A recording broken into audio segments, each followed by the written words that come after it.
Um, Tonight, it's late. My hair is a bit of a mess, but actually, I'm a little warm. I do want to take my hoodie off. But tonight, actually, because it's late, it's like 2 o'clock in the morning. But if anybody's listening, if anybody's watching this later on, um, it was an interesting interaction that I had. And to be honest, I've had some very odd interactions in the car hobby when it comes to people and how they think. So I had this interaction earlier with a guy in one of the groups I'm part of, and to be honest, like I have hung out with some of these people, because it's a local group in Alberta.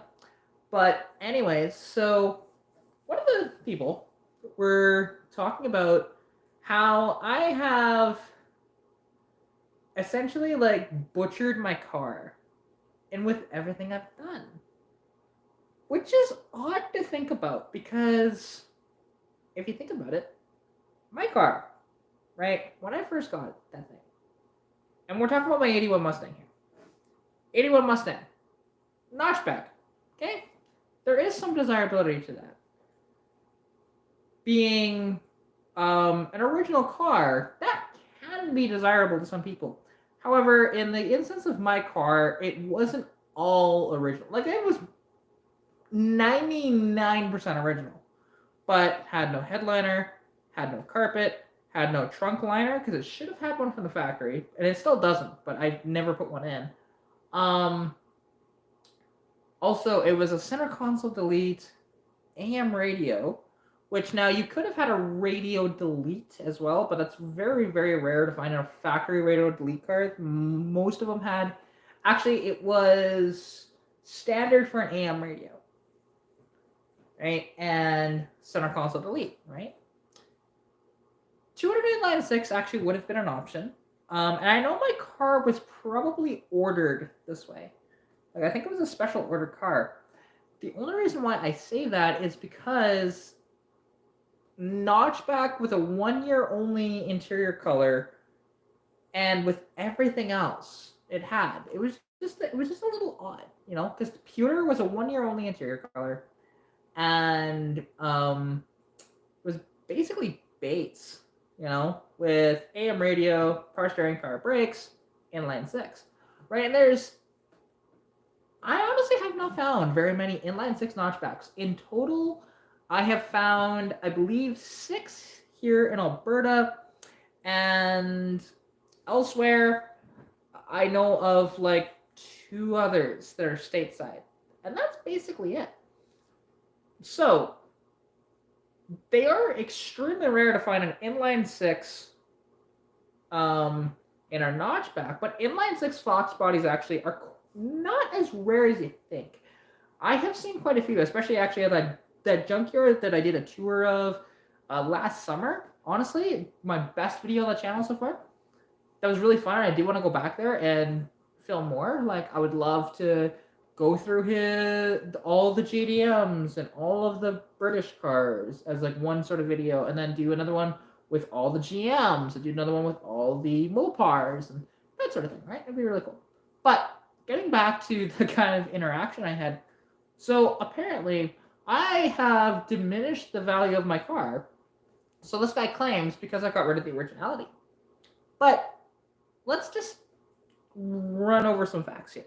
So, the only cars that are transacting for any money with the Fox bodies from 79 to 82 are the pace cars, right? And usually only with the pace cars that have the 5-liter and the S-Rod transmission. Not as many of the automatics have quite as much value, and the 2.3 turbos were plagued with reliability issues in the beginning. So you don't really want an early turbo car, to be honest. The turbo cars you want are like the SVO Mustangs, which they're still not super reliable, but they at least gave it a little more power too, because honestly, a 79 382 Mustang, they were the slowest of all the Mustangs, to be honest. Like, not every single Mustang, because the slowest Mustang ever was 1974. With that 2.3 being 2.3 and 2.8 V6 as your only options, they were quite slow. It was the only year that a V8 was not offered in the Mustang. 1975, they brought the 302 back. And then, interestingly, though, through 79 to 82, 79 is the only, 79 and partially 82 are the only 2 years you can get the 302, right? But in saying this sort of stuff, right? Because the originality of my car didn't have any value, to be honest. It really didn't, unless if somebody really, really, really wanted that combination. It's just kind of a weird combination that they had. And I found, well, actually, not even found, I've heard of one other one. Because there's a guy that I have sold one interior part of my car because I found another one that was in better shape. So I sold it to him down in the States.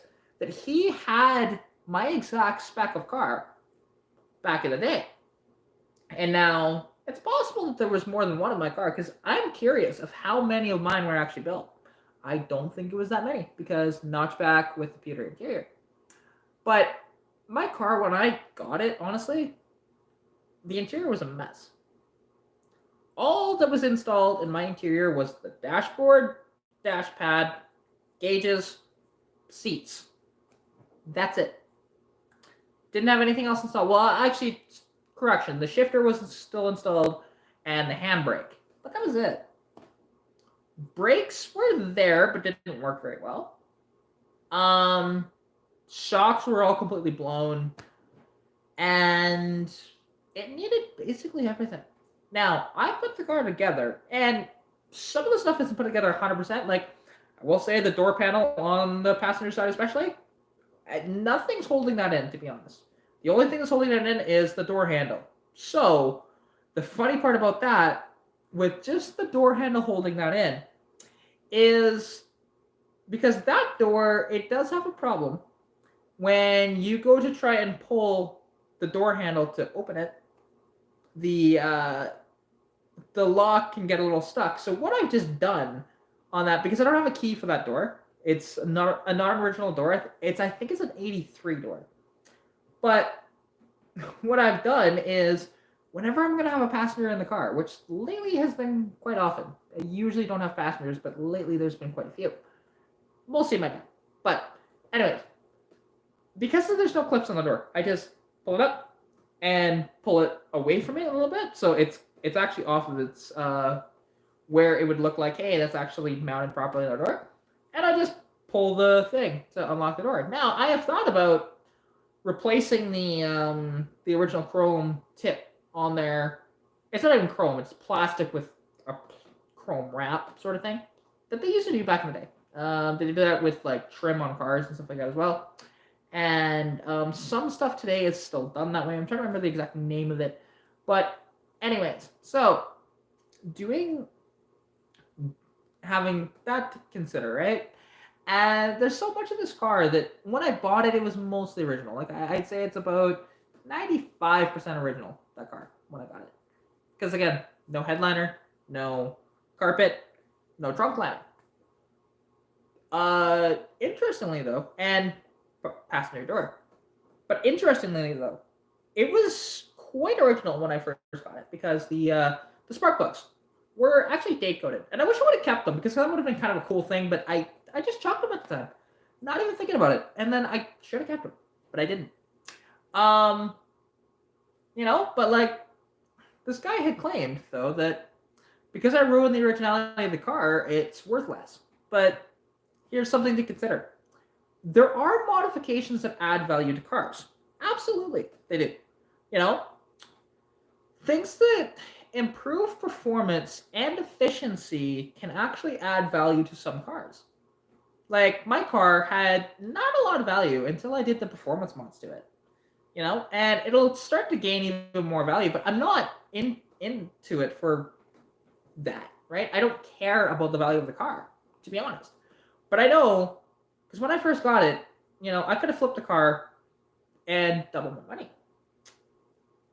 But I didn't end up doing that, obviously. I bought it for $500 and I kept it and I kept going with it, right? because I wanted to just enjoy the car, right, for what it is.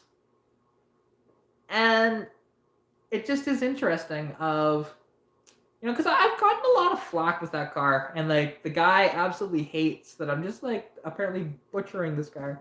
But really, the 2-barrel car was way better than 1-barrel. It's giving me a lot better drivability and actual power as well. Plus, I've gotten better fuel economy with the 2-barrel versus the 1-barrel, even though it's only through an adapter on the intake, which I would love to get that machined out to bolt directly to the intake. It would be so much better, but I currently have an adapter that goes from 2 to 1.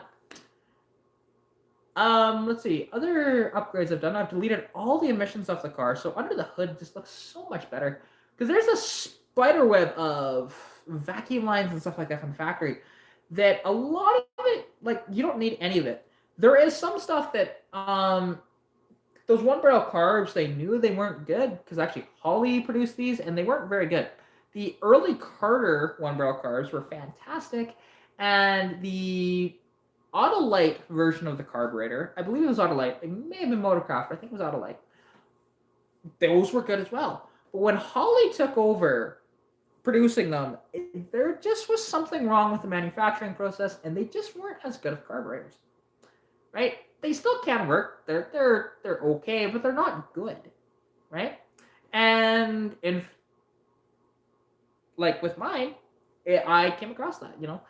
It kept giving me problems, and like the worst problem it had for a while was, so there was a while where I had to just dump a bunch of gas into the carburetor when I first started it, just so that it would stay running. It did that for about a month, and then it went away magically. I don't know what changed, but it was very, very, very odd.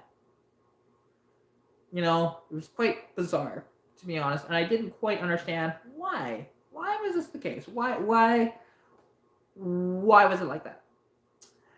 And like, turns out, the carb just needed an entire rebuild, but it magically fixed itself. And again, I can't explain why, but something happened to it as well, and that's due to the fact that, well, the choke wire actually melted, so that it had an electric choke on it, right? And the wire melted, and I'm not sure why it melted, but it did. So I actually had it zip tied open for a while. Because I never did end up fixing that. I never did end up rebuilding the carburetor. I had a rebuild kit. I just didn't want to rebuild that carburetor. I had no interest in doing that. Because it's a 1-barrel carb. I don't really care that much. Right? And I got through driving it like that for a while. And it worked, That's the beauty of carburetors, is that you can get around that. If you have issues with your injection system, you can't. You can't screwball it like I did. So, there's that. But like, just this last, sort of modification I did to the car, to be honest, of adding the center console with cup holders is really, really nice. And I've had those cup holders in the car since one of my first junkyard visits, trying to find parts for that car. I found this, honestly, it was 2 cup holders with a little cubby out back. And I used it for cup holders in my car for over a year. I think actually, no, closer to like 3 years now that I've had that. And they work well, and now I've gotten the fitment just right, so it's all good there. And because the center console, like, I cut the front of it off. If you haven't seen that video, you should check it out. It's honestly kind of cool, because I've done a lot of custom mods that are just one-off, and that's one of them, right? Because I haven't seen anybody else do that. Now, is there a perfect fit and finish on it? No, not yet. There's still more to do on it, but I wanted to put out the video.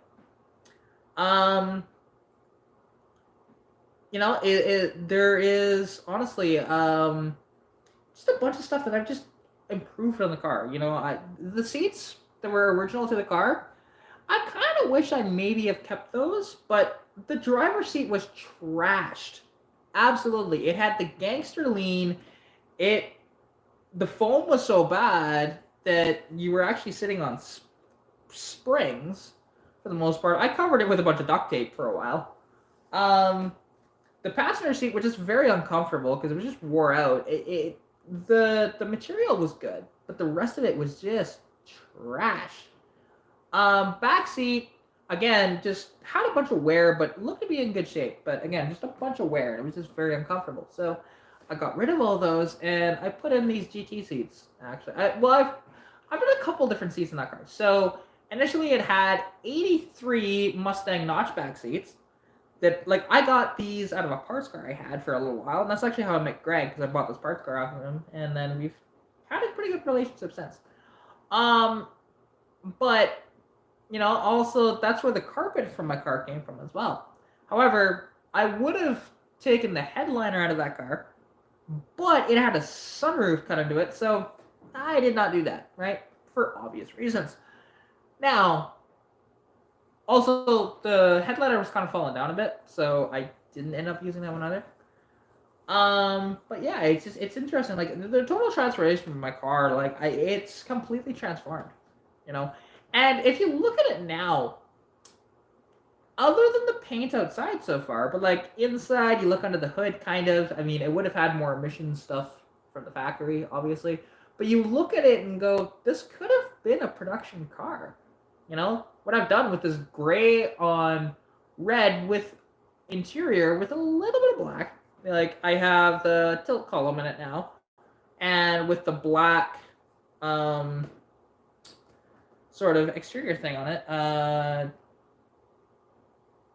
Steering column cover. There we go. That's what I'm thinking of. And I have a black center console with a gray sort of lid on it, and I love it.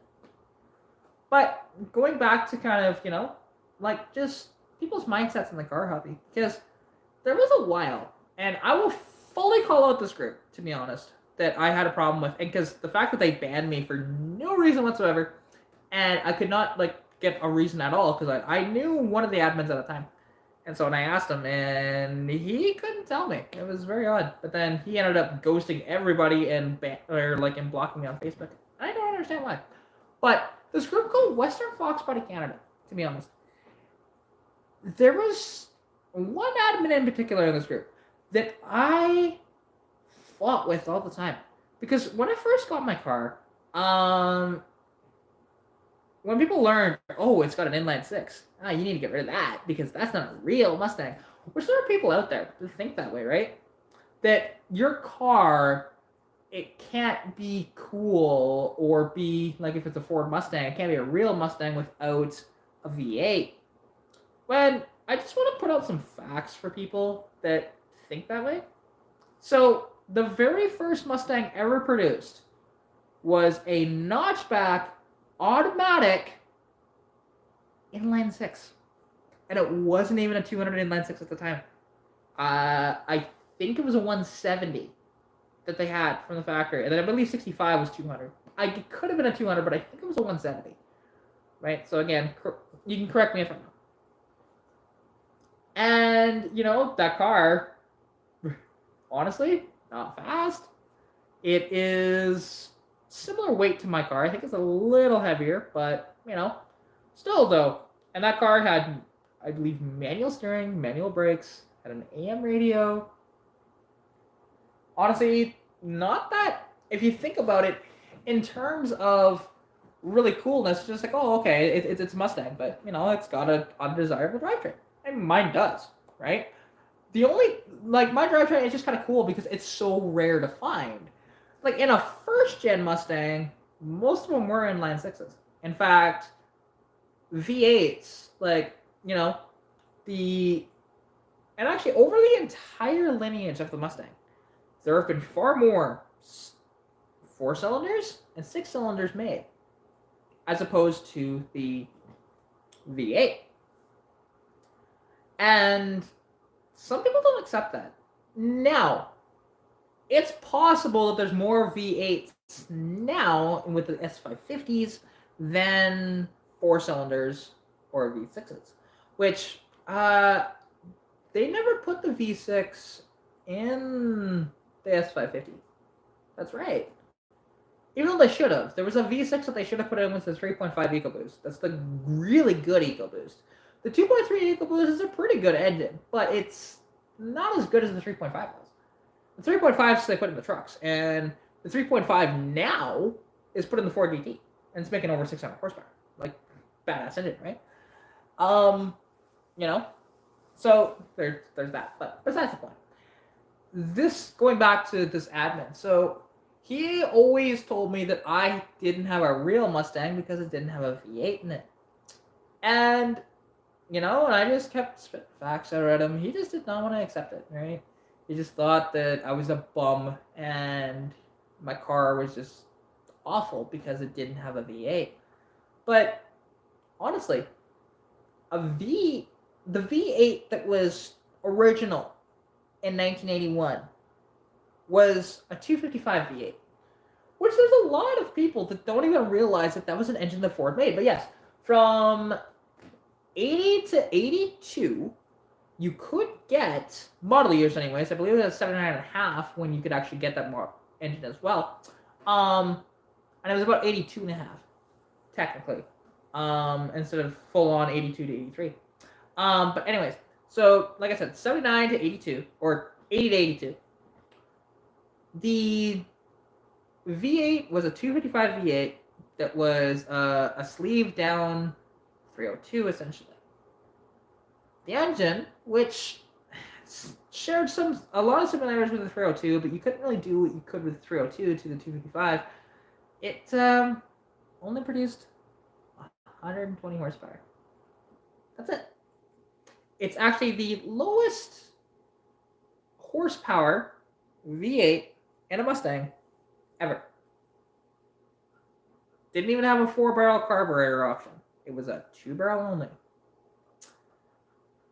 The transmissions you could have got with that was either a C4 automatic, or you could have gotten a S-Rod 4-speed, which S-Rod's not a very good transmission. It's okay.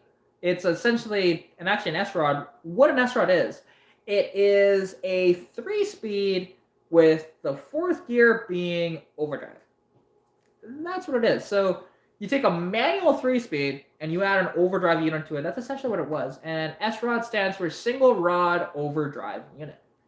And when you look at an S-Rod, you can tell an S-Rod from pretty easily because they have that rod that you can see. It's cast, but you can see where that rod is and the shifters on the end of it. And they're just kind of an interesting design. And you know an S-Rod when you see one, to be honest, because they're very unique in that regard. But, yeah, the single rail overdrive. And it is, just very interesting that way, right? And, it was those years were the slowest Mustangs ever produced. Rear end ratios, especially in early Mustangs, were 273s, and 95% just about got open rear ends. Limited slip was quite rare. T-tops were added in 1980, though. So that was kind of cool. And, I wish, but at the same time, I don't wish that my car was T-tops, because I would be dealing with the issues with T-tops, but T-tops are so cool. I like T-tops. But, oh well. Right? T-tops are kind of rare to find, especially in a notchback. They're very rare in a notchback. They did make them, but they're very rare. But, and this one admin, I fought with him all the time, quite a bit. And then finally he just kind of stopped one day. And then a few weeks later, I got banned from that group. And again, I never got a thing of why. I don't know. Nobody ever told me. And I've gotten the flack from my car of keeping the inline 6, and I still keep it, and I've improved it immensely. And it's gotten to a point where it's faster than some V8 cars out there. Some, not all of them. Because, especially later cars are going to be faster than mine. I already know that. They can have the same gear ratios, and some of them have a better T5 than I have with better ratios in them. And that sort of thing, right? And they also have more power. I'm lighter, though. I will say that. My car is, for all intents and purposes, I'm not sure if it's the lightest Mustang ever produced, but it's close. Because I know some first gens can be very, very light. And some Fox bodies can also be extremely light, too. Because there were some that were manual steering, manual brake cars. But that was very, very, very rare to find, manual steering, especially. Most of them were power steering. I physically haven't seen a manual steering car unless if somebody has converted. So that just tells you how rare they are. Because I've seen a lot of Fox bodies, a lot of them. And I've become a little bit of a connoisseur of knowledge on Fox bodies, to be honest, and where they rest and stuff like that. And it's wild actually because that whole interaction with this guy, with that guy in Western Fox Body Canada, he honestly kind of prompted something very, very interesting and an interesting offer, but I just never took the guy up on it. Of somebody actually offered me 351 and the K member to go with my car, to put it in my car. And it was a fully functional 351. The guy said, yeah, it's actually a good engine and whatever else, and it's great. But I never said yes to that. I honestly just didn't want to do it. And I'm happy I didn't. I'm happy I went the route I did. Because it's just so much better, Well, okay, better in relative terms. So a 302 would be, or a 351 would be more fun. But I'd lose the magic of what makes my car my car. So the magic of what makes my car is how light it is. The steering is a little twitchy, which I've never experienced in any other Fox body. I've driven ones that are it's the only 81 I've driven. I've never driven one that's older than that one. I've driven 82s. I've driven 86s. I've never driven an Arrow. And I'm trying to think. Is there any others? And I've driven an 82 Capri. But none of them quite have the steering that mine has. And it's just kind of unique to that car, I've found. Because it's a little twitchy on the highway. And one of the reasons that I put the whale tail on the back, it helps that a lot. If I remove that whale tail, that thing is so bad on the highway. You have to really fight the steering wheel. That's very, very weird, and I've never gotten a definitive answer as to why that's the case. I always thought that it was the aerodynamics of the car or the front suspension design as well, because they do naturally have front end lift. I've found, or at least mine does, and I've never experienced that in another Fox body. But again, I haven't driven one that's like mine. I've never driven a 4-cylinder car. I have driven another 81, but that was a Capri, and again, it did not have that problem. But its potential inline 6 hatchbacks have better aerodynamics because they're a hatchback, right? And they also have a little more weight to them, so potentially that kind of stopped or curbed that.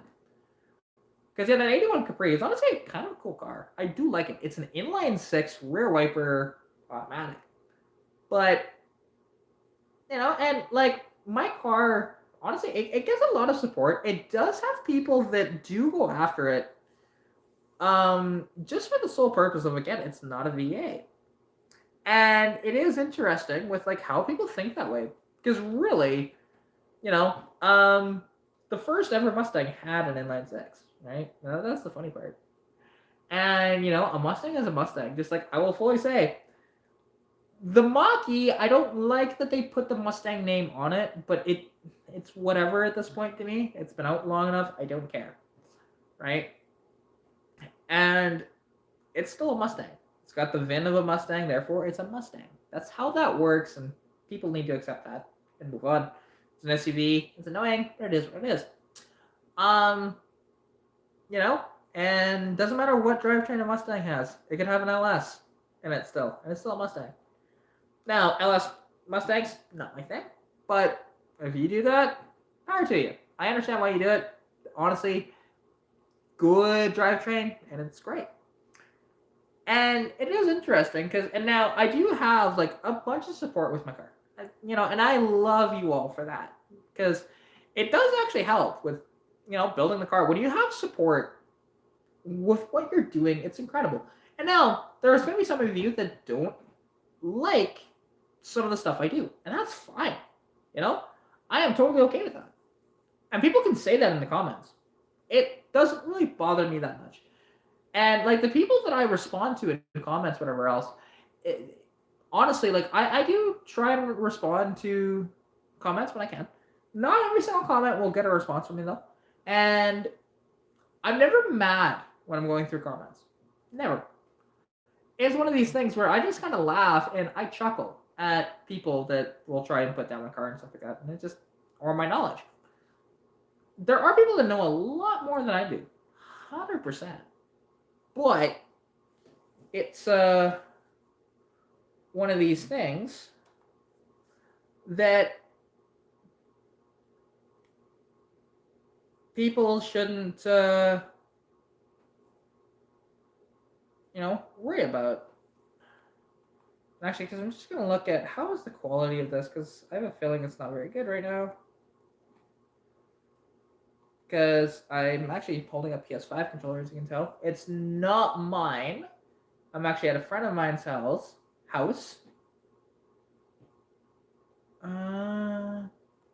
That moment when I can't remember how to spell my name for a second, that's just kind of funny.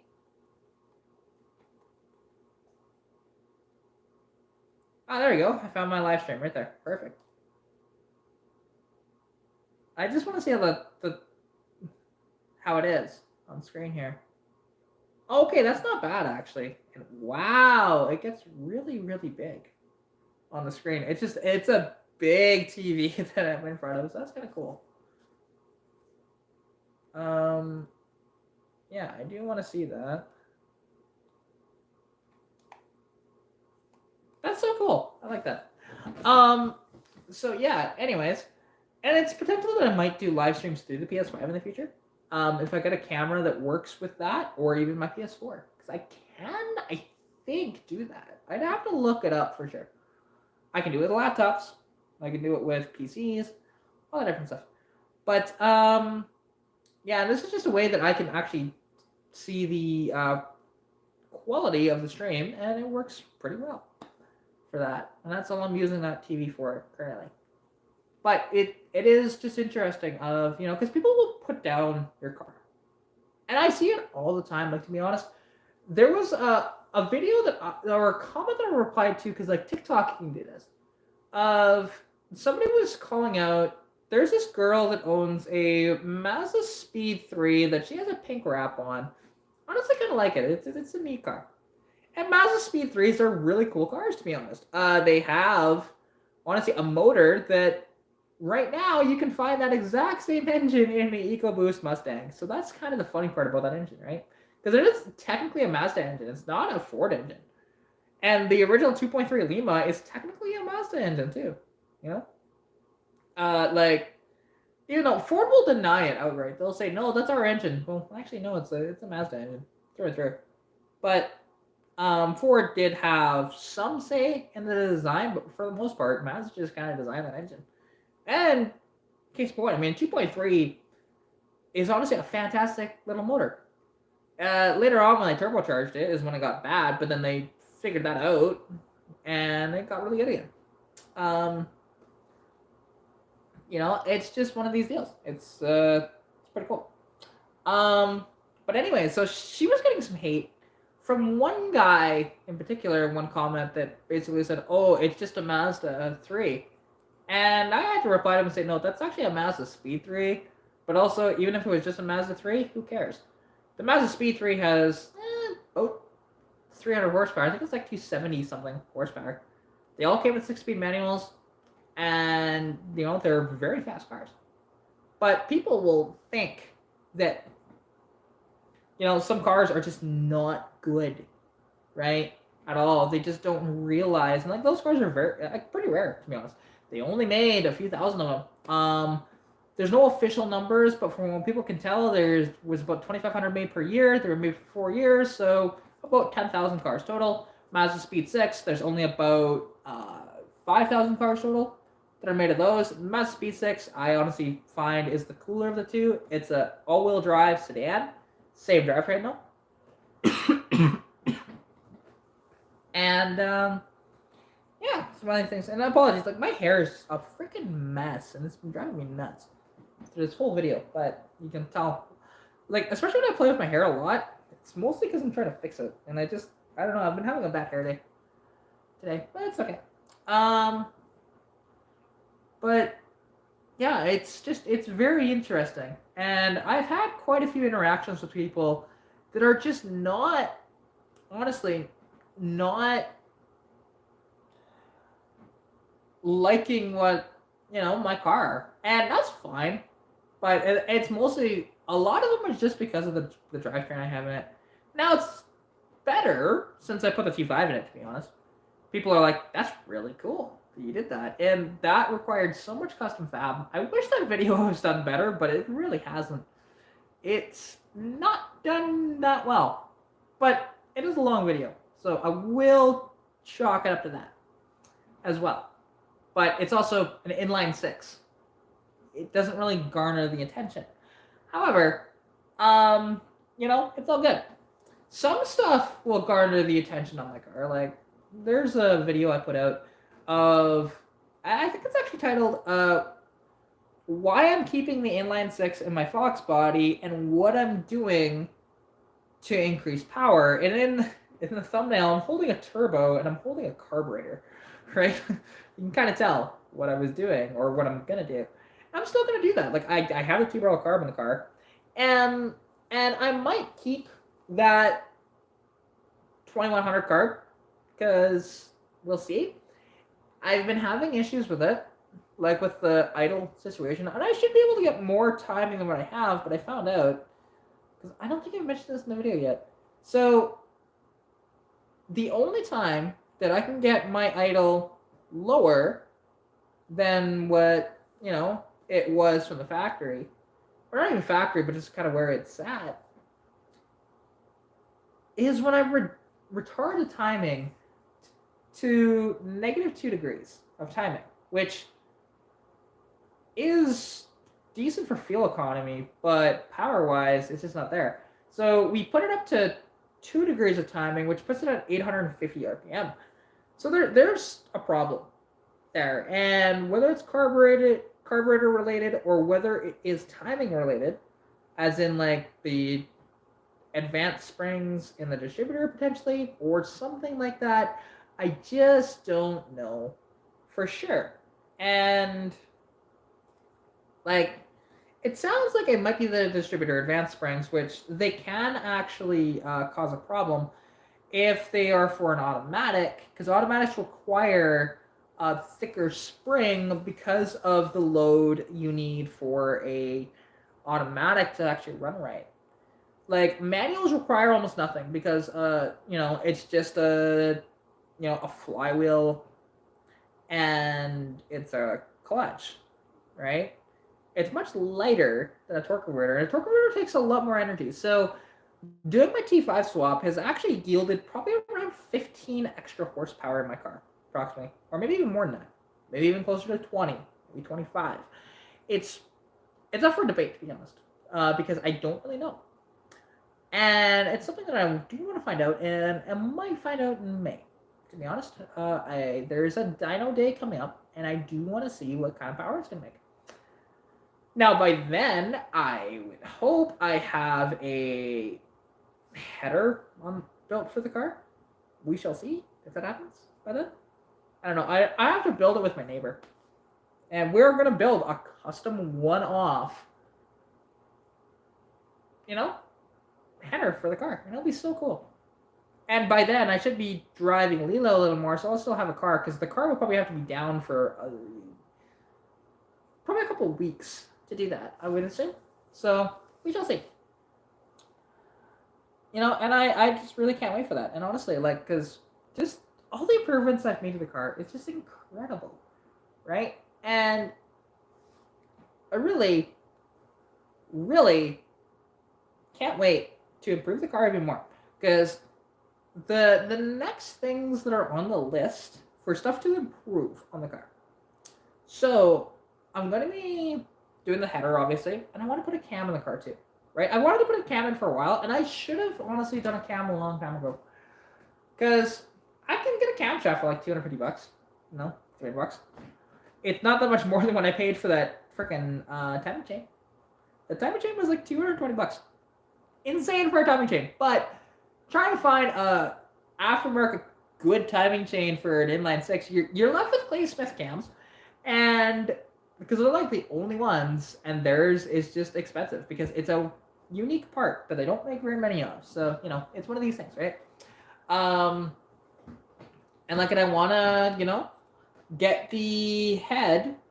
I want to shave down the head to increase the compression, and I also want the intake to be done so that it'll accept the 2-barrel carb to be bolted directly to it instead of the adapter that I have now. So we'll see what happens with that, because now I actually know a machinist. I didn't realize he was a machinist, and to be honest, I only met him yesterday, so that was kind of cool. Or no, I met him on Tuesday. Yeah, yesterday, Tuesday. I think it was Yeah, it was Tuesday. Nope. No, it was Wednesday. It was yesterday. Yeah, no, I'm just trying to get my days. And he actually owns a mobile dyno, and he owns a company called Devon Dyno. And I will have my car actually up on his dyno. Hopefully coming in May, to be honest, because yeah, he's doing this in support of women actually, and it's gonna be women centric, but men can come as well. And you know, all the proceeds are going to go towards women's charities, which I love that idea, to be honest. It's incredible. And I'm going to help them promote the crap out of that. Once I get the information, I'm going to blitz that. And so it should be absolutely incredible. And I can't wait for that. It'll be so much fun. And it's only a rear-wheel drive dyno, but there are ways for just about every all-wheel drive to go onto a rear-wheel drive dyno, to be honest, or a two-wheel drive dyno, let's say. You can typically, electronically or even physically, disconnect what makes the front wheels go in all-wheel drive applications. So it's pretty cool. But yeah, and then basically from there, you just extrapolate after that. What are you actually gonna make for power all-wheel drive?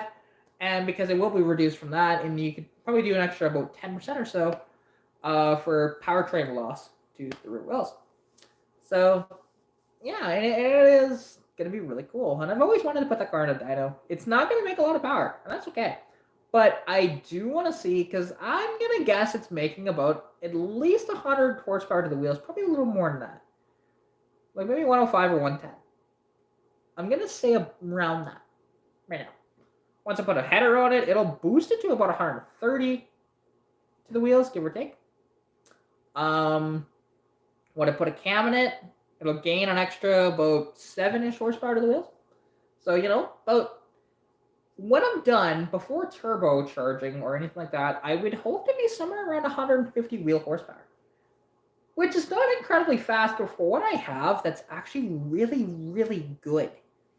And it is quite wild to think about. You can get an inline 6 to make that much power. When V8s at the time, like the 302 that came out in 82, was only 130 horsepower. People forget that.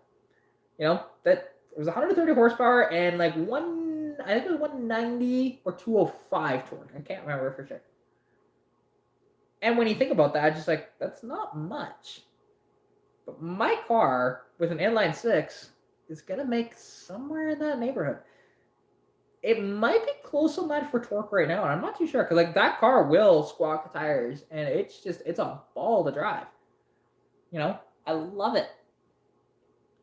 And I've only had one experience with it with the summer wheels on it, and it was still a very fun car to drive, but it had not much exhaust on it. It was just open header at the time, and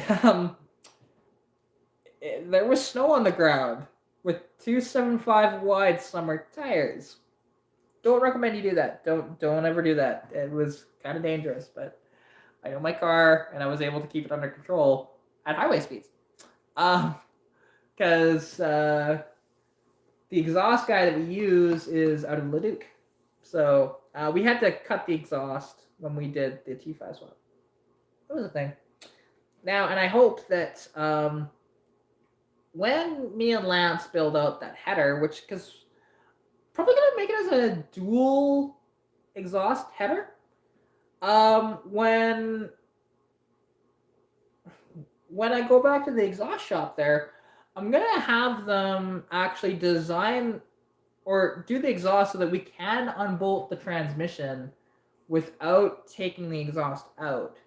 Because right now, I think we can, but it's really, really tight. So we'll see. And I mean, they'll have to redesign a little bit of that exhaust, to be honest. It's not going to cost a ton of money, though. That's the brilliance of this guy. Like, that whole thing will cost maybe about $100, maybe $150. It's fantastic. I love it. Because even like the fixing the exhaust of how it was only $60 to fix that little bit of exhaust that we had to do. So,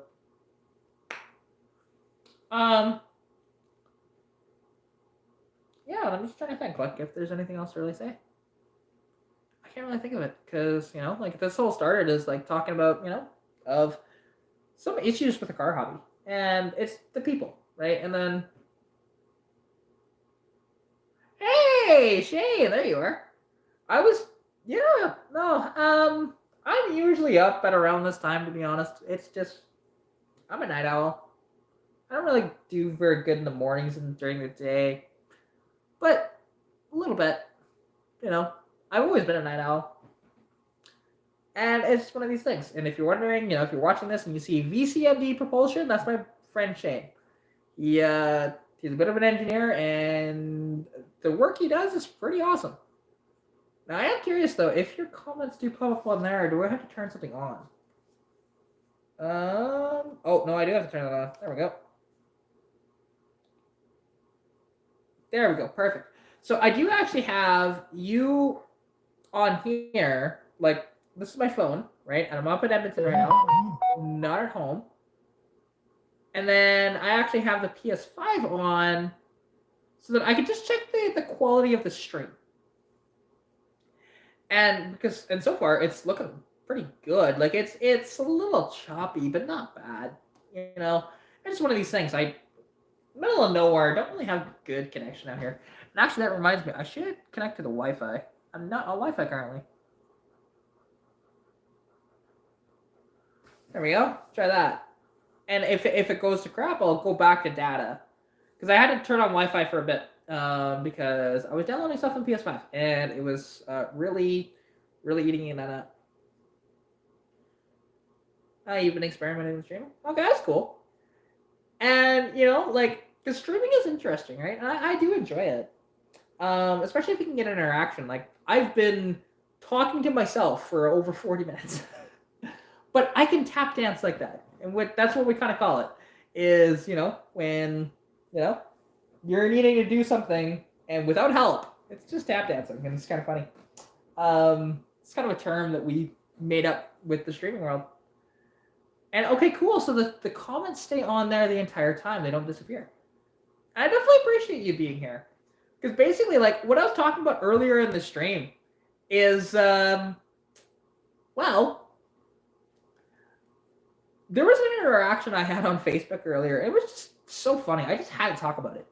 Because there's this guy claiming that because I've gotten rid of the originality of the car, that I've reduced the value of the car. And as you're well aware, my car was not a desirable car to begin with. Other than it being a notchback, there was nothing desirable about that car, period. And I've just improved the car. I've improved its efficiency. I've improved its power. And, it's just an overall better car, right? And drivability is way up, too. Comfort is better. And I finished it's not finished, but finished the center console today, and there's a video actually up on my channel about that. So, that was a fun adventure, to be honest. I figured out what exactly I'm doing with this. It just started with me with a Sawzall and cutting off the front of that center console.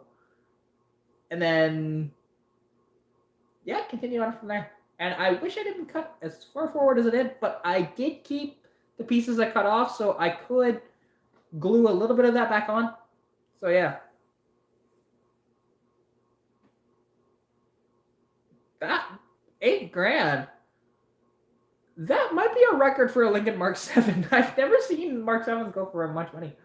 My car, before the T5 swap and before the rear end swap even, I was offered 6 for it, which was about what I had into it at the time. I have way more than that now. Probably close to like 8 grand into it now, I think. And it might be worth about 8-ish. I don't know for sure. Right? But that's actually a healthy number. Like, and I bought my car for 500 way back in the day. And then, doing everything I've done of it. It's just one of these deals. And it's it's been fun. See, and your style is very unique and it's kind of cool. I do like what you've done to that thing. It's very, very neat. And, but it is wild, when people come across, cars like ours. Now yours is way out of the box, right? Like your Lincoln is just way out there of just weirdness but cool. My car is, because if you look at it, other than a little bit of the paint scheme that I've done, you could actually potentially see somebody or the factory building one like that. Because I know that I probably could see that, to be honest. And I mean, theirs would have had, factory would have had more emissions, obviously, because mine has 0 emissions. And, but the interior, you look at that and go, that kind of looks like a factory Fox body interior, with the factory gray. Now, the A-pillars don't match at all. They're still tan. I need to figure out if I can find paint that will... I will never find paint that will match, but to closely match. Just to paint those, to be honest. Just those. And actually, I would paint my my armrest, too. With the center console. Because it is a gray. It's not the same gray. It's a little off. It's a little darker. So, but it's out of my 83 price card. So, that whole center console is. Which I know I do like that. And actually, I need to plug this in. So, my phone gets unplugged. Because it should be fully charged by now. And the PS5 controller gets plugged in. And that should charge. Because I'm pretty sure these can charge them all. But, there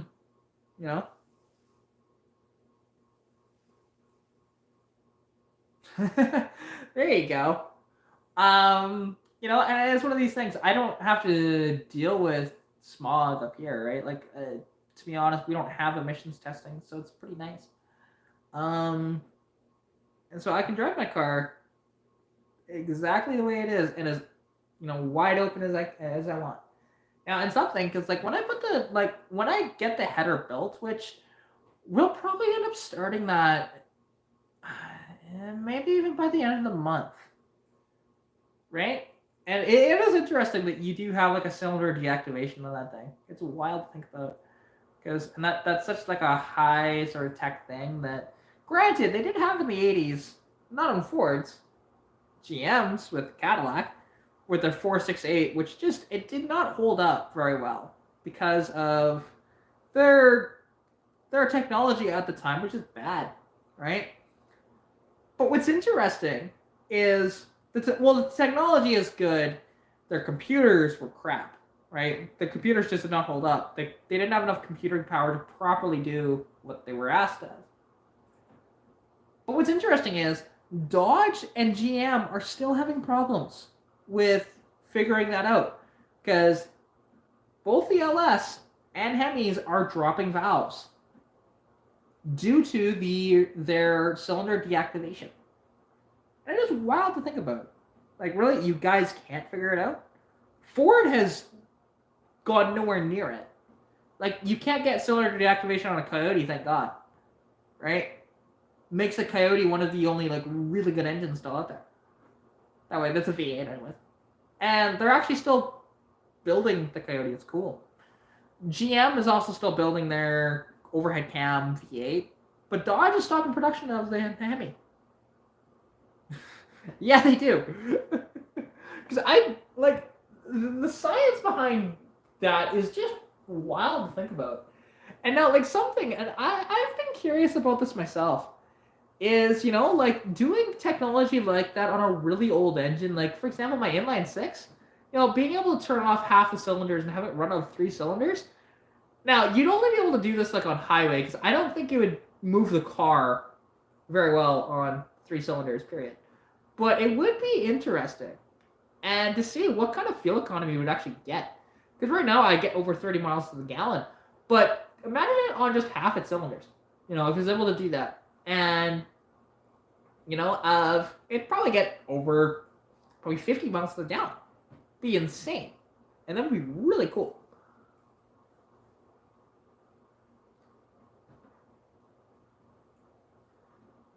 Yeah, that's fair. Oh wait, only in third and overdrive.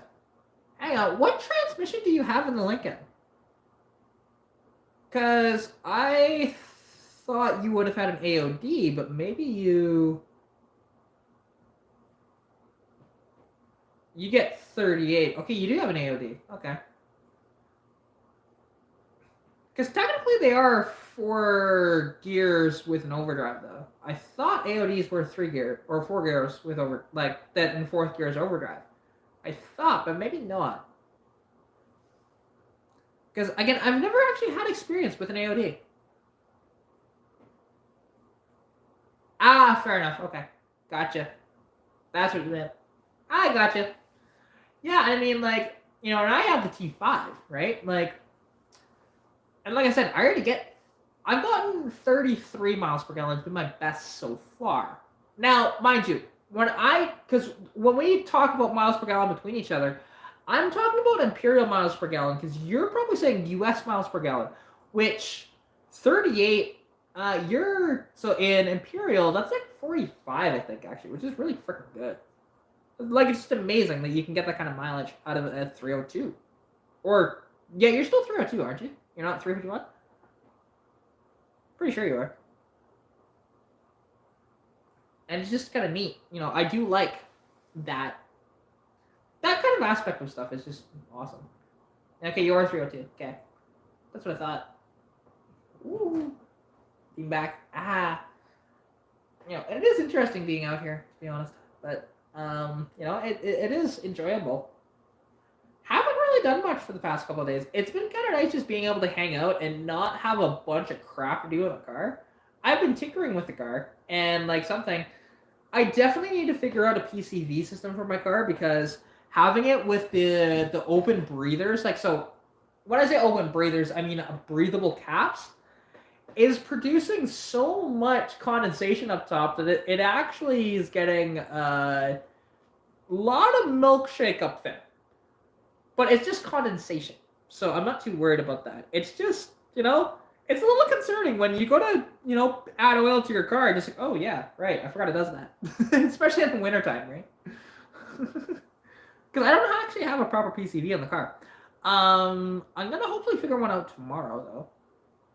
And hopefully we'll get that Dakota fixed up and out of the shop so we can work on my car in there. But realistically, we can just work on the car in a little garage here. So, or the Mustang in the little garage that's attached to the house here. Because it's very small, to be honest. You barely fit my car in there. It's kind of sad.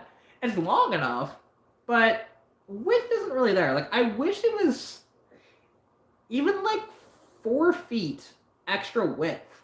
It would just be so much more comfortable because I can't fully extend my doors out.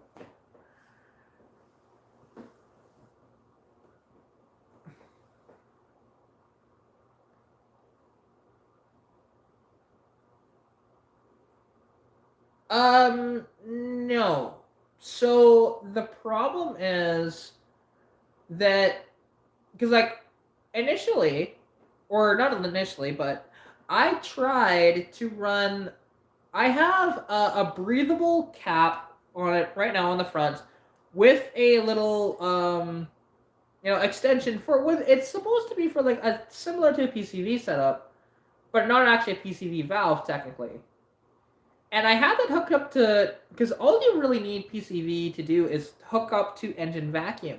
Well, we had it like that, and the car ran like ass. So I needed to figure out, or I need to actually, not necessarily figure out, it's really easy. Just get a PCV valve, hopefully find a proper grommet for mine, because the reason why I did this is because my things have the 1 3/4 inch for both, right? Not, one that's specifically for PCV and the other one not. And if I can't hook it up to the intake that way, I actually can't go through the carburetor, and I don't have provisions on my air filter for a PCV that way either. So there's that. I honestly, and my carburetor doesn't have a vacuum port that I can rob off of. Or actually, hang on, I might be able to. No, I don't think that would work. Because there is vacuum from there technically, but because on the carburetor, so it used to have a heat riser for the choke, right? I've mentioned that to you, I believe. There is a vacuum source there, but I'm not sure. Why would I drill a hole in the block?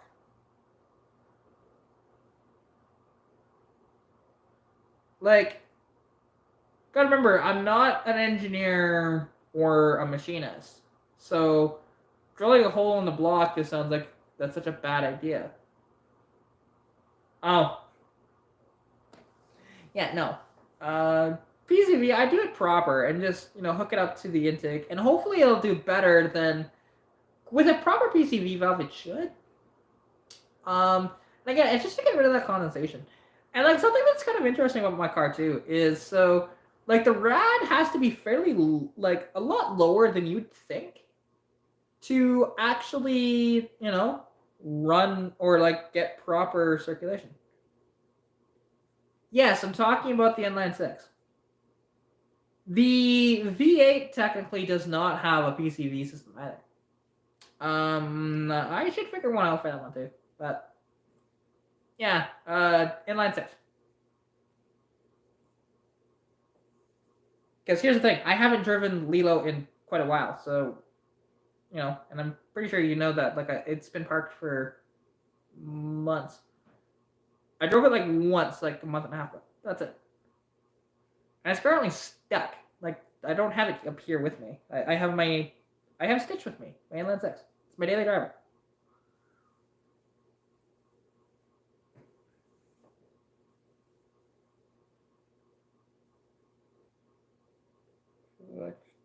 For PC.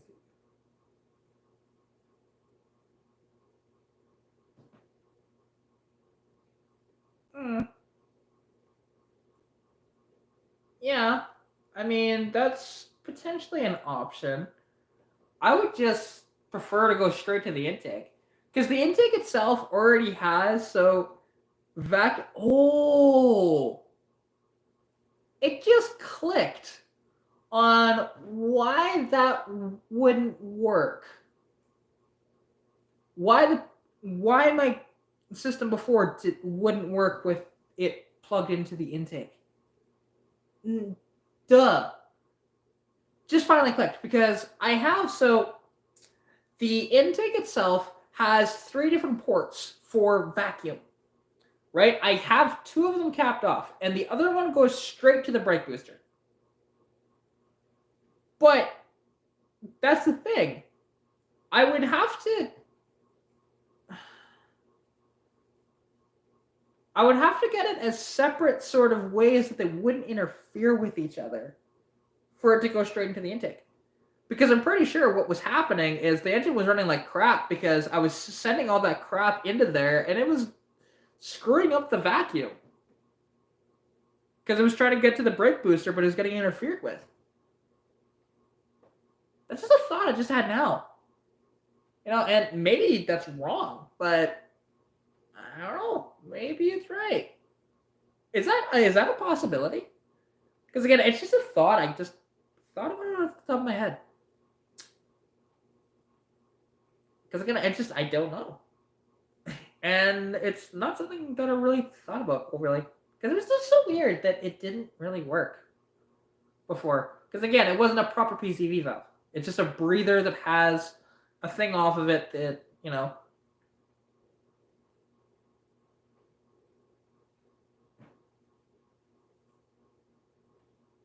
on vacuum interference. Yeah, like I'm thinking that there was vacuum interference from when, so like I mentioned before, the breather that I have on the front of the valve cover is an Enelbrock one that actually has a little metal tube sticking out of it that you could add a hose to. And we put that hose to the intake, because the front of the intake has a vacuum module on it. To where I've capped off 2 of them because it goes up and all the way around to the brake booster for one of them, and then the other 2 were emissions related, but I got rid of those 2. Right? It's just I capped them off with plugs. But as soon as we uncapped one of them and ran that, the car ran like crap. So that's why I think maybe there was vacuum interference. You know, it's possible. Because again, just running that crap from the valve cover in there, it's possible that it was causing vacuum interference. So I might not be able to do that. I have to figure it out.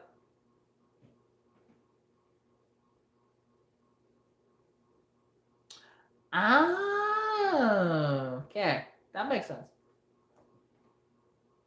Yeah, because the PCV has a proper check valve. That makes sense. Okay. Like, honestly, I'm going to pick up a PCV valve tomorrow, and then hopefully, maybe they have the correct grommet. If they don't, we're just going to silicone it in and say screw it. And I will just fill the oil from the back of the valve cover instead of the front. Even though the front's easier to access, but it's fine.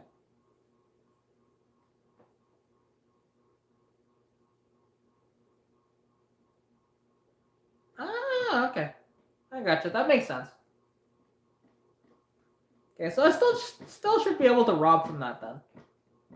Like get the vacuum source from that, because it would still get sucked into the engine, right? So it works that way.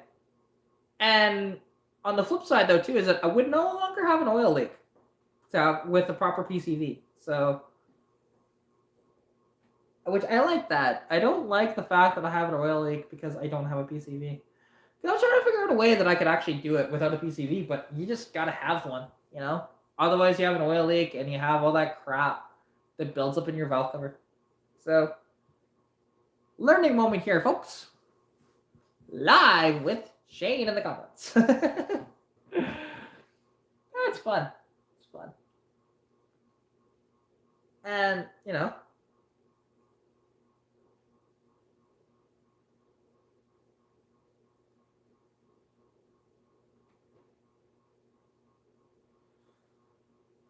I guess we'll find out, to be honest. Like, we'll just try it tomorrow and see if it's going to work. Because, like, Keith thinks it will, which my buddy Keith is pretty knowledgeable, to be honest, on this stuff, but we'll see.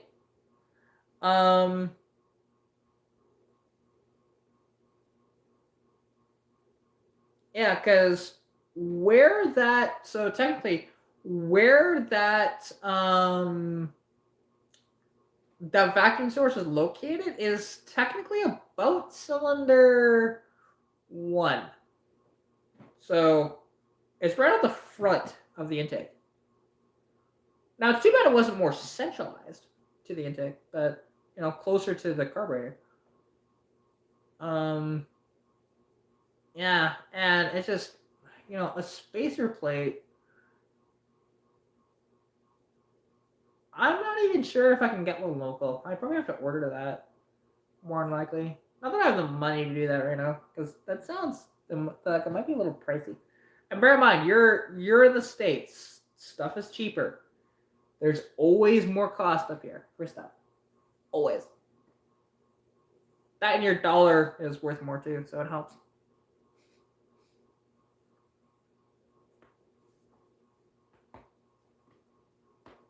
Ah, there we go. That's good. God, my hair is just such a mess. Ugh. It's dreadful. But we're going to try it and see, and then worst case scenario is it doesn't work. And then we'll have to... Okay, you sent me a picture. I'm assuming that's of the plate that you're talking about. It is this gonna bug out the live? Let's find out. Hopefully not. Oh yeah, one of those. I have seen those before. Yeah, I knew what you were talking about. To be honest, you know, I'm just not sure if I can get one local or if I'd have to order it.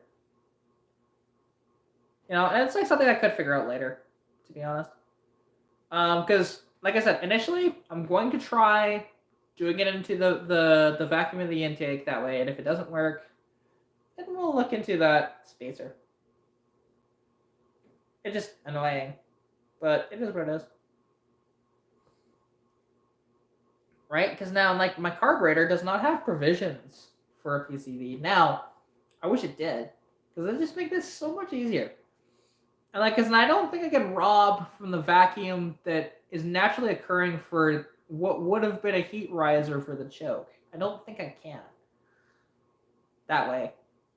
Because I just prefer to spend as little money as possible trying to do this, because I don't have a lot of money right now.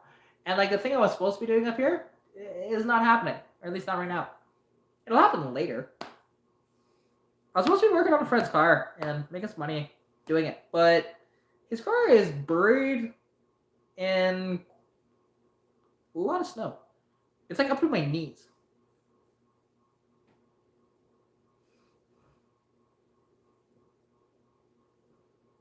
It needs to be where smooth vacuum is, or it will act funky. I mean, it does kind of make sense. Because it just creates vacuum interference. That's just annoying. And because I'm trying to think of where, like, I'm not even sure where I could actually find that spacer local. Because I'd prefer to find one local as opposed to ordering one on one. Because I could just grab it, install it in the car, run it, see what happens, right?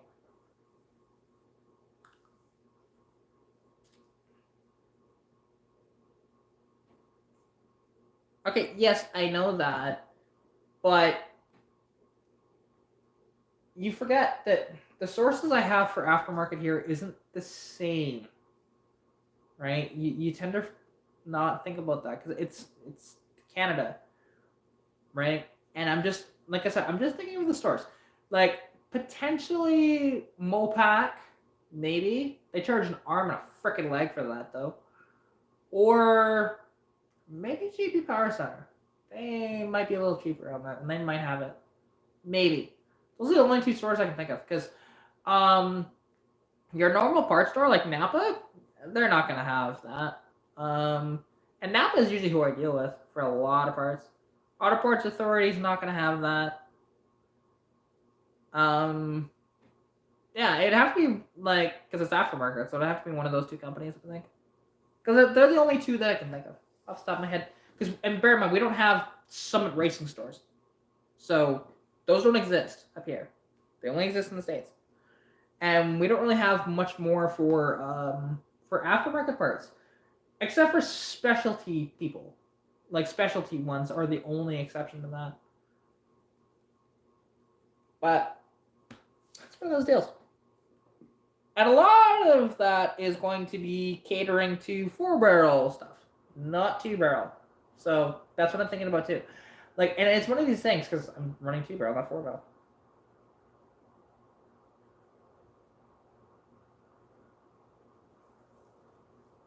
Yeah, and I figured that would be online. It would just, like I said, it would just be nice to be able to get it and install it here. That's all. Before I go back home, because I will be going back home either Saturday or Sunday. Likely Saturday, but maybe Sunday.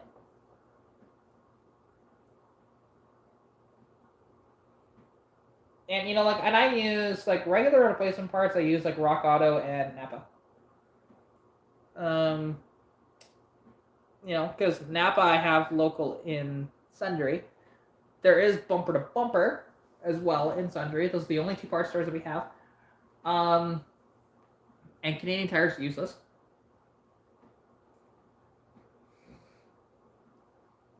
Would be a little hokey, but it could work.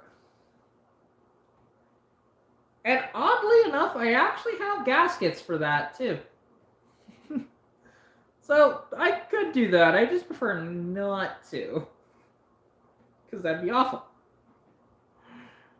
Oh, don't get me wrong. I know it works. Believe me. Because even Roadkill did. It was a common swap in an 80s Cadillac. And they had to make. I'm trying to remember what it was out of wood for it that was for like a spacer or something. The only thing I'd be afraid of though is the wood actually like just degrading over time.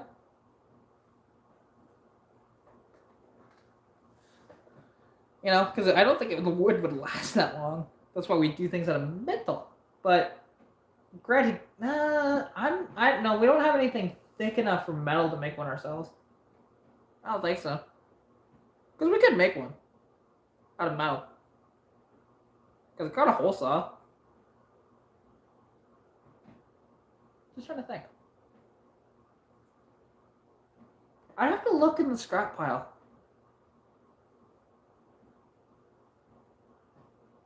So good in PB Blast. Interesting. Never heard of that, to be honest. To make it work that way.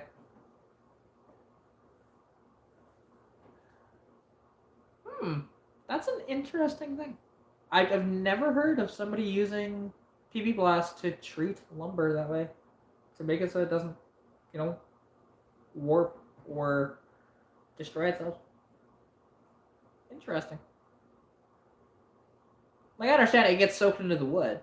You know, I've dealt with wood enough to know what it does.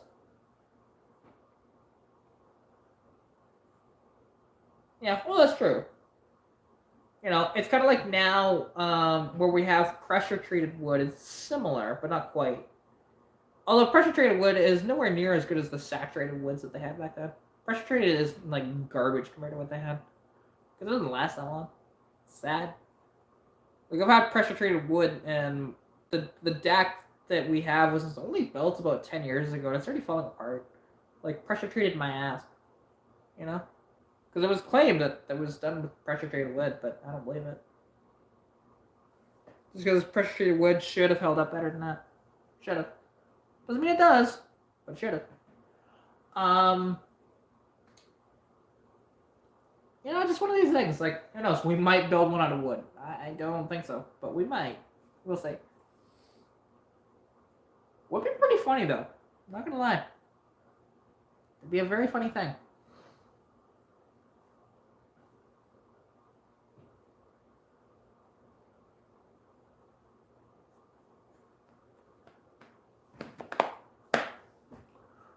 But yeah, no, that is an interesting thing, and I never would have thought about that.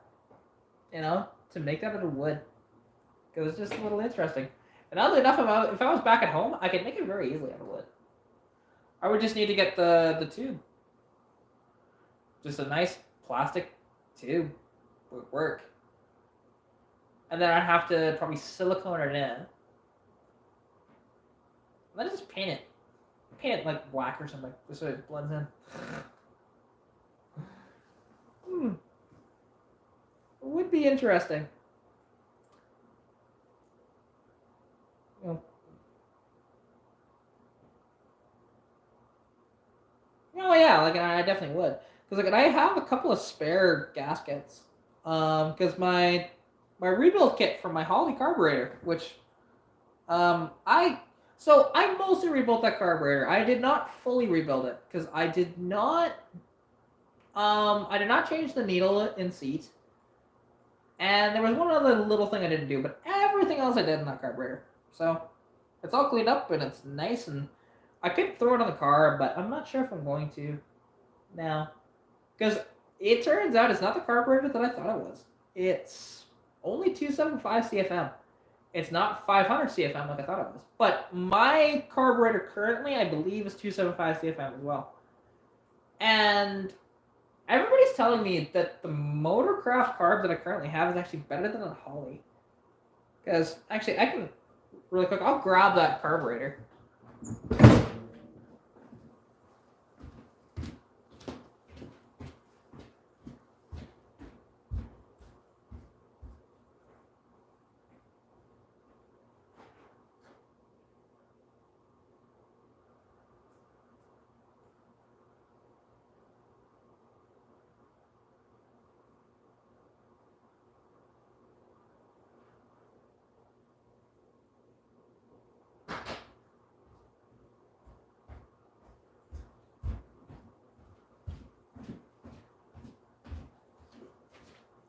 There we go.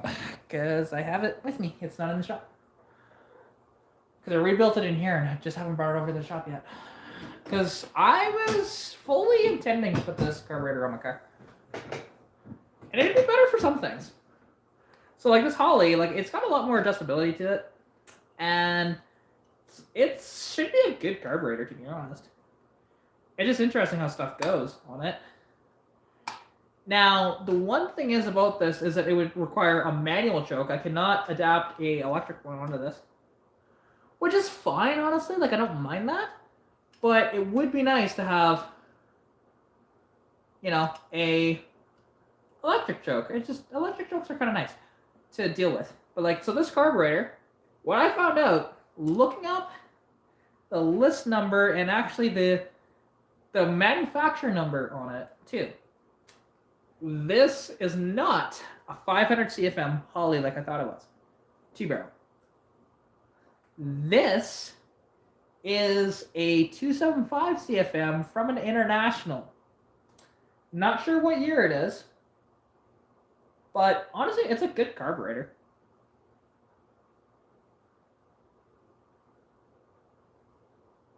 So you could do that. Could do that.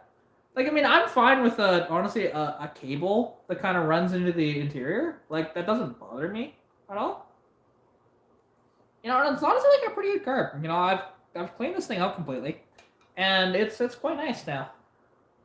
You know, wah wah wah. And it's one of these things where, like, I'd honestly be curious because I was gonna bolt this onto the car, probably about a day or two ago, and honestly, then I thought, okay, like I don't have anything to use for choke bolt, so that's one of the reasons why I didn't put it on. And like something that people have been telling me is like the Motorcraft carb is much better than this carburetor. That's what I've been told, anyways. But I don't know. I do like the thing with this carburetor because it has the annular boosters just like my Motorcraft. Although, why am I hearing something loose in there?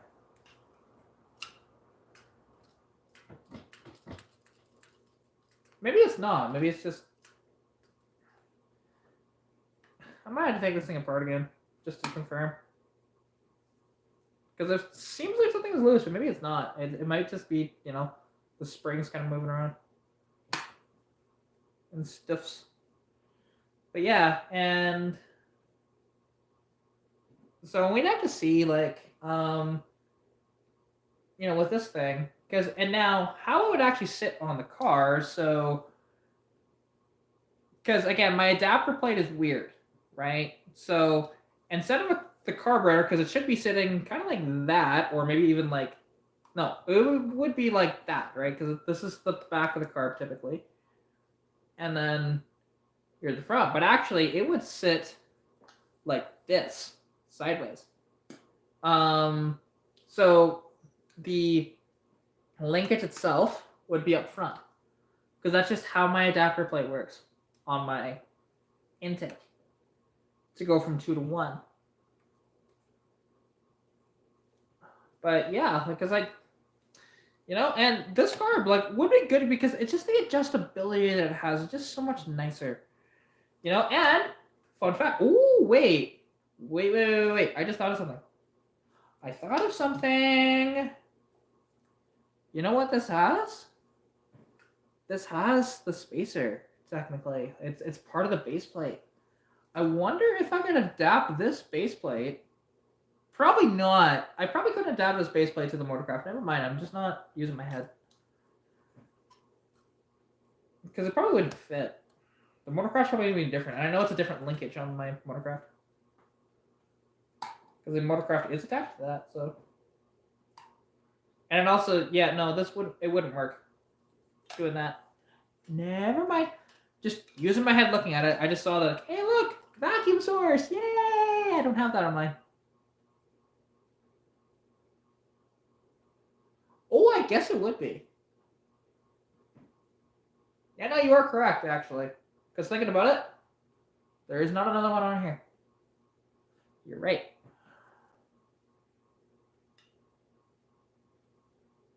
See, and now, because it's interesting, because this has a couple other openings here, because, like, obviously, that's your fuel inlet. But then it has another threaded on this side here. Like, that's a threaded hole up top here. And yes, you are. But I don't know what this threaded hole is for. Because that one I don't know. Because, like, that's going to be your float adjustment. That one is going to be your... Why is my brain not working here? I know what that one does. I'm just... Brain's blanking there. But honestly, like, the Holly carbs, I just like... For a vacuum meter? What, you mean the threaded hole is for a vacuum meter? Yeah, this is... Up here is float. This one right here is the one I'm talking about. Just can't remember. Because I don't know Holly carbs that well. You know? I know carbs, but I'm just trying to think. Like, I'm pretty sure I know what that is, but I can't remember. And it's interesting that I can hook a vacuum gauge up to there. That's neat. And that's honestly so much nicer to have.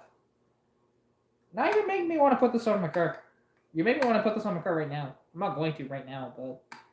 You know, I can have this car on my car and hooked up within about 20 minutes.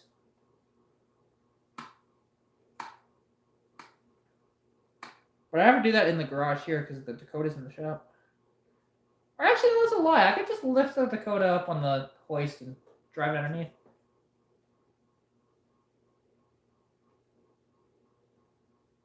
Ah, okay. That makes sense. So they are both float adjustments. That does make sense, actually. I just couldn't remember, to be honest.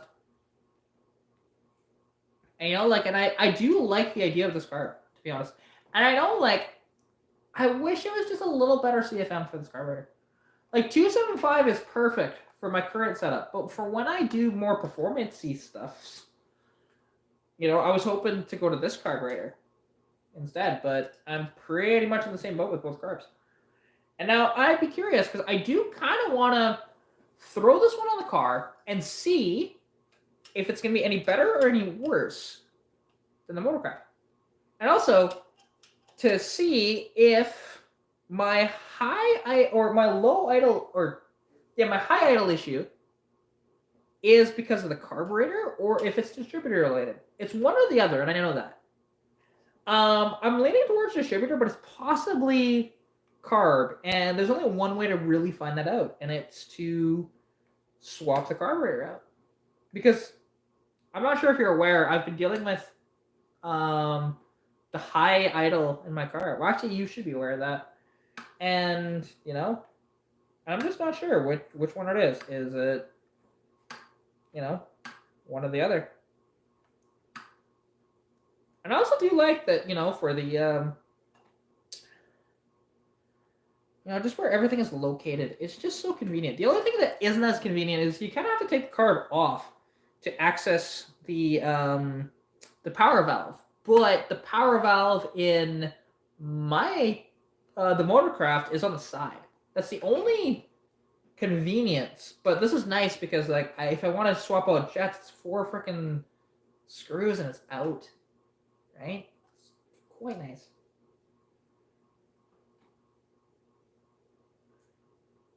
and then it's just getting this stupid lever for the power valve.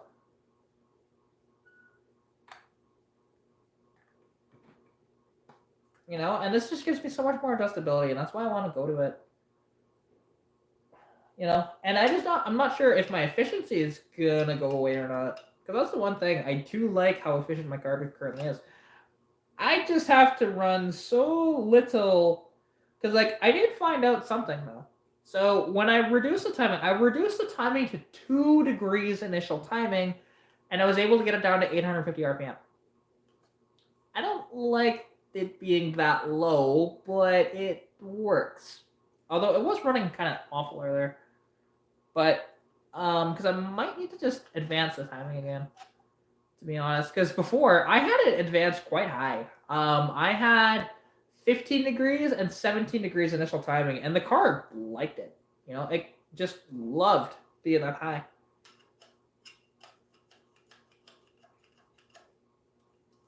Now, it is interesting with this choke, because... Oh, okay, that's how you set the choke that way. Okay, you can actually adjust that so that it's closed, fully closed, or not. That's cool. It just has a little tiny adjustment that way. So you can set this thing to be fully closed when you close it off, or just partially closed. Which is nice when it's fully closed. I like that. I didn't know I could do that. And I just adjust that little thing. That's cool. Gotta love just screwing around with stuff and figuring it out.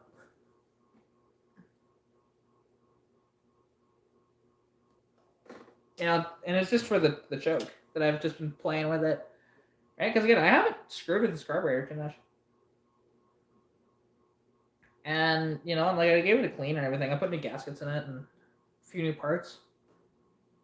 And it seems like it's, it's ready to go, I think. But I'm still just not liking that. I don't know if you can hear that, so.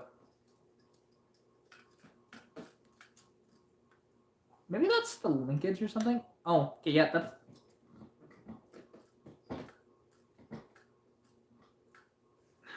That might just be a spring.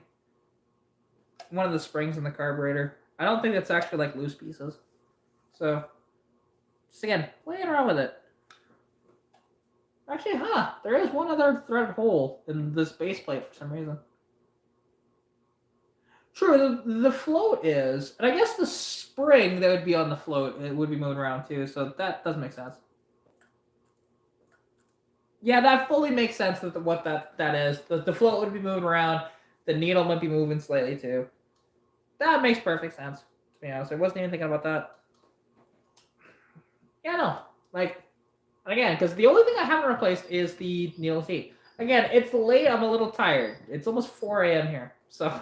It's just one of these deals that sometimes my brain just does not work, especially when it's this early in the morning. But yeah, I do like some of the advantages that I get with this carburetor, and I do want to try it. And who knows? Maybe we'll throw this on the car and see what it does. And if I can advance the timing to say maybe about 8 degrees, at least maybe 10. And get the idle back to where it should be, oh, I'm in. And honestly, now what's nice about this for the idle stop, I've got a lot of adjustment with that. It's so much nicer because I don't have much adjustment with the idle stop that's currently in my car. This is pretty far in, actually. Somebody had this set for a much higher idle, I think. It kind of looks that way. Because obviously it was probably on an automatic. And I know it came from an international, probably a 304. But definitely an international V8. So, pretty cool. I do like it. And we'll see. Because I like the adjustability that these have. But then also, I like the fact that if I want to change out jets, it's just 4 bolts. And then you take, 4 screws. You take those out, and then look at that. It's right there. The jets are right there. I've taken them out, and actually, this is higher jetted than mine. So my motorcraft actually has 47 jets in it.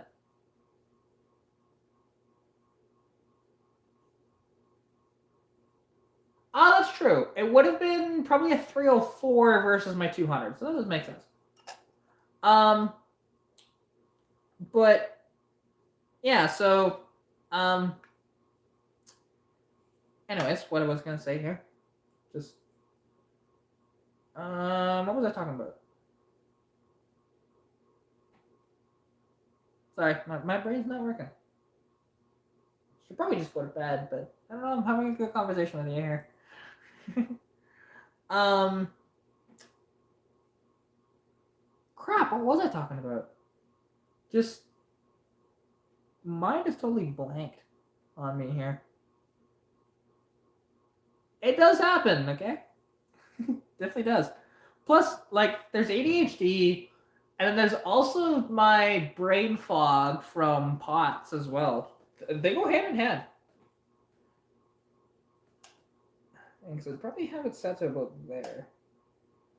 Now, see, and what's interesting though about this, because like the nice part about this carburetor too, is because I can fully close off the choke, and like if I ever had a problem to where the engine just is, it decides it's just gonna rev and rev and rev. If I have the manual choke inside, I can just fully shut off the choke. Just perfect, right? Perfect.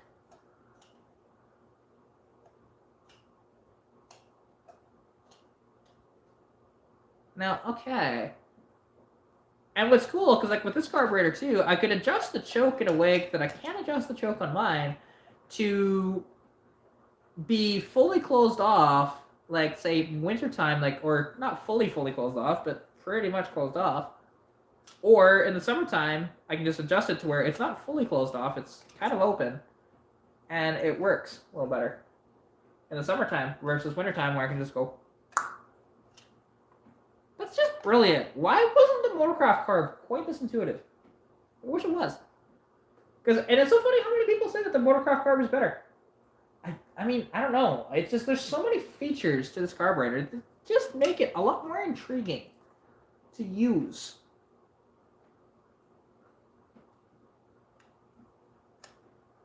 Compared to the Motorcraft, right? Because the Motorcraft, you don't get much adjustability, you know? People claim you do, but you don't. You get way more out of this. Way more. The fact that I can like set the float without taking half the carburetor apart is brilliant. You know? And I could do a lot more adjustments to this. And that's the brilliance of this Holley carb and the reason why I want to put it on my car. Good morning. I haven't been asleep yet. It's 4 a.m. and I still haven't been asleep. I should probably go to bed, but I haven't yet.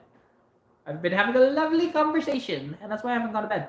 Because honestly, before my buddy Shane got into the chat, I was actually going to go to bed at that point. I was just going to be like, yeah, okay, no, I'm done. Because I was talking to myself for about 45 minutes. And then he came in, and he was like, hi. And, oh, okay. And we've had a good conversation. Use the small motors to adjust the AFR on the fly. That's cool. I do like that idea, actually. And, you know, you are, because you are one of these people that are, it's just, your mind and how you engineer stuff is just wild, you know, and what you can think of. Because that's brilliant. You know? Quite smart. I do like that idea. And, you know, because actually, something that's interesting, and most people don't know about this. So, AMC, before AMC got bought out by Chrysler and then just died, they turned the company into a company called Eagle, but it wasn't the same. AMC actually experimented with an electronic carburetor. But they just could not figure it out properly to properly do that. Now, they had the proper, like, so their engineering minds were absolutely fantastic. And because you had, you know, AMC started as a merger between Hudson and Nash. And Hudson and Nash both had very amazing innovations back in the day, right? And now, if the conglomerate had happened to where it was proposed, it would have been Nash, Hudson, Studebaker, Packard, and who was the last one? There was one more company, I think. I can't remember. But what's interesting about these companies is that, so if the other ones would have joined, they would have lasted. You know, and AMC might still be around today, actually, if it had all of those companies combined. Because the writing was on the wall for Studebaker to die, as well as Packard. You know, they were not doing well in the early 50s. Like, Studebaker had some cool cars and everything, but just the writing was on the wall. You know, and that would have been a huge, like, it would have been the biggest merger of all time. And, because it still would have been bigger, I believe, than Stellantis. Because Stellantis is the biggest of the mergers now, because that was Fiat with PSA, right? Well, FCA with PSA. On the system on my 68 Cougar, there was electronically adjusted when it rained. I was driving. Interesting. So that's kind of like, if you think about it, well, that's not as like that's really cool. But if you think about it, so I'm assuming you've heard of what's his name? Name's eluding me. I'm part of one of his carburetor groups on Facebook. Just can't think of it. He put a lawnmower carb on his 302 and his Maverick. And how he made it so that it would actually work was he had an electronically controlled vacuum leak so that it would actually run. It's pretty wild. And he got 40 miles to the gallon out of the deal doing that. But it had no power whatsoever. It's quite wild. But yeah, he had an electronically controlled vacuum leak. I'm trying to remember his name right now. It's eluding me of what the name is. But, and well, I mean, it went viral, so I'm not surprised you saw that. And yeah, because I'm part of this group on Facebook. I'm just trying to remember his name. Thunderhead 289. That's what it is, actually. That on YouTube. And I watched his YouTube videos on it. It's just very neat, you know?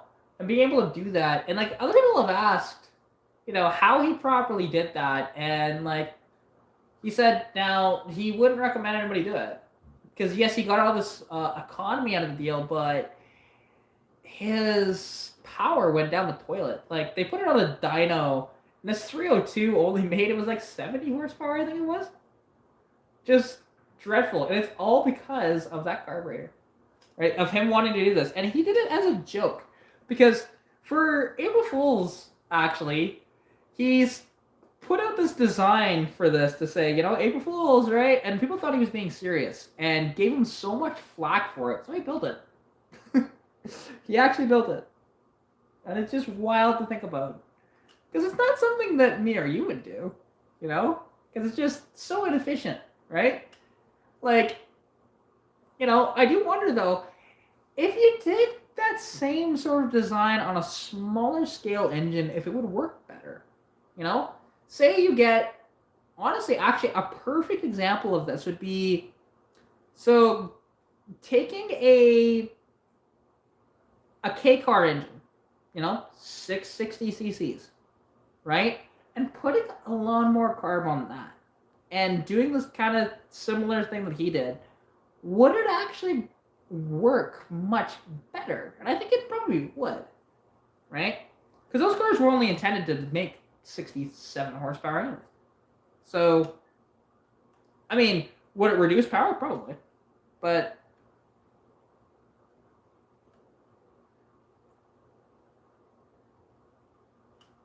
interesting. I'm gonna throw it to you on two 460 injectors. So you're talking like, so the 460 from like the 90s that had injection on it? You use 2 of those injectors? That is interesting. And it always is kind of interesting, like talking with you because of just the weird stuff that you build, you know, and you make it so much more efficient, and you make it have a lot more power too. It's win-win-win. And this chair's so damn weird. I don't like it. I like it as a recliner, but it's got these weird sort of settings on it. You can see me messing with them now. There you go. Get my legs up in the air a little bit. It's just weird. It's a weird chair. It's not mine. It's my friend's chair. Because like I said, I'm staying in his house right now. And it's nice because I have the house all to myself. Because he currently doesn't stay here. So whenever I'm here, I get the bedroom with a Murphy bed. When's the last time you saw a Murphy bed? It's been so long for me. It's fantastic. I love it. You know? And it's just nice to have a house to yourself. You know? Because I actually do get that quite often at my house. But, you know, even like, you know, I miss my cats and stuff like that being around. But it's almost nice not having them here, too. At the same time. Like, I love my cats, but, you know, sometimes it's just nice to be by yourself.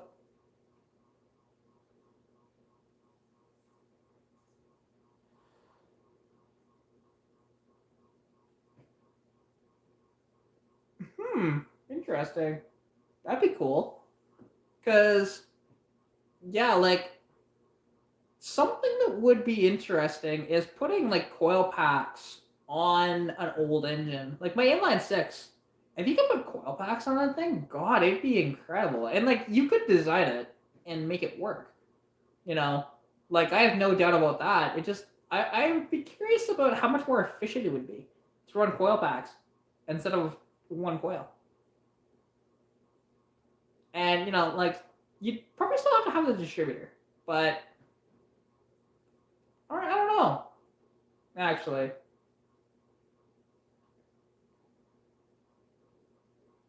Like, now you just have to have it computer controlled. And other than to drive the fuel or the oil pump, which you might have to go electronic for that. Huh. Interesting thoughts. It's just interesting thoughts. Talking with you makes my creative side go kind of weird. Because you think about that stuff, right? And I've thought about, like, you know, doing coil packs on, like, an inline 6 would be kind of cool. Like a 200 or a 225 or something like that. You know, and I know, like,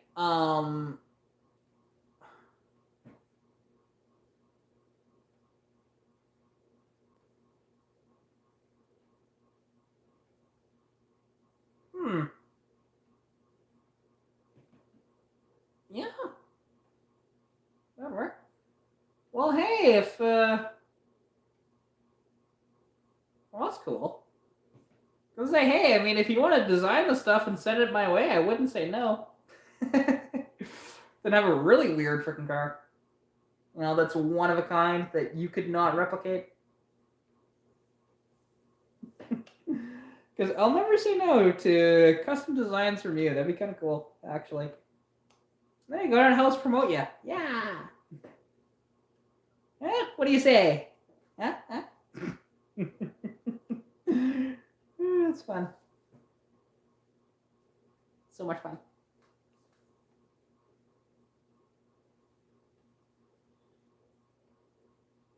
Woo! He said sure. You heard it here, folks. Now he has to do it.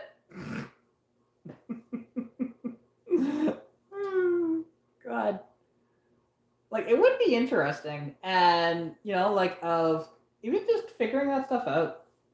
You know, of playing around with ideas like that. Because, you know, you had the idea of doing, like, sequential injection on my car, too, which would be interesting.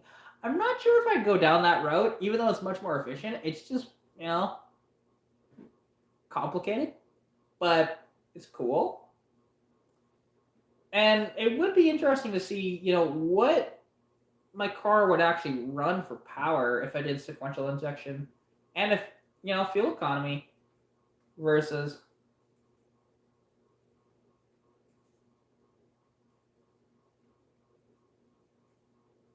There you go. See, it's something you can experiment with, right?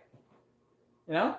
Because really, if you wanted to, you can get an old 200 inline six for like basically nothing. You can buy them for like $100, right? They're cheap. You might even be able to get one for free. I know that that friend of mine did. Joseph, he got it was a 200 inline six early block for free. It was fully rebuilt too. You know, like good deal on that.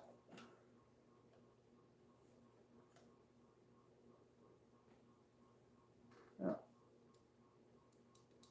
That's very interesting. So yeah, like you attach your choke hole to there. That would work. And throttle cable would go here.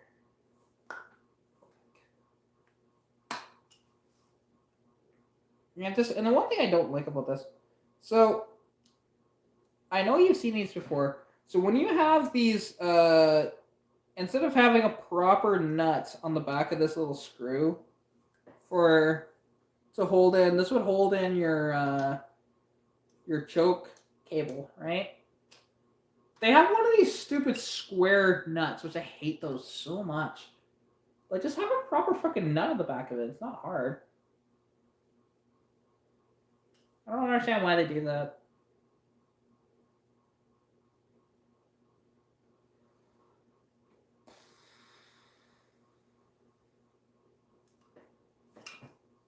Yeah, I'm having fun looking at my carburetor. Because again, when you have ADD, you know, your mind just gets fascinated with stuff. To be honest, I probably should go to bed. Like, it's past 4 a.m. and I'm getting quite tired too, so it's not helping. But like honestly, we can talk later though. Like you can message me and I'll get back to you. Because I think I am gonna end the stream and just go to bed because it is really late. Like I should have been asleep over an hour ago, to be honest. But I got bored and started to do the live stream. That's what happened there. 100%. Just happens. Like I got a little bit of stuff to do tomorrow, not much. I gotta make a parts run, for parts for Dakota.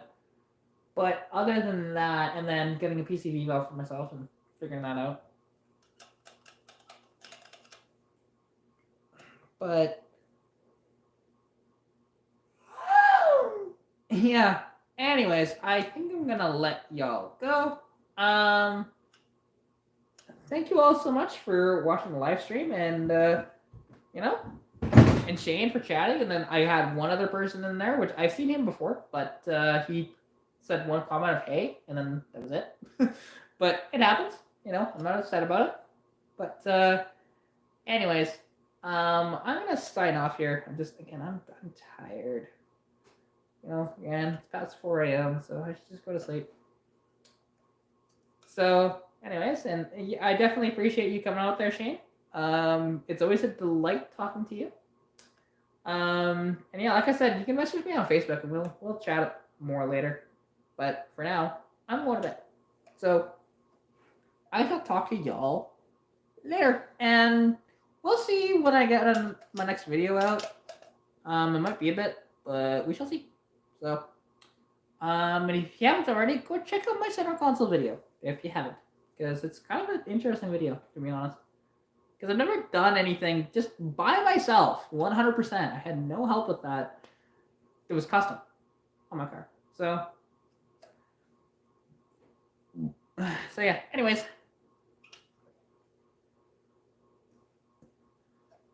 well, you have to because you're a fan of mine and you like my content. So go watch it. Go watch it. There's my eyeball. Eyeball. That hurt my eyes. Doing that. That's gonna be interesting watching that back on the screen. That's so funny. Good night, Shane.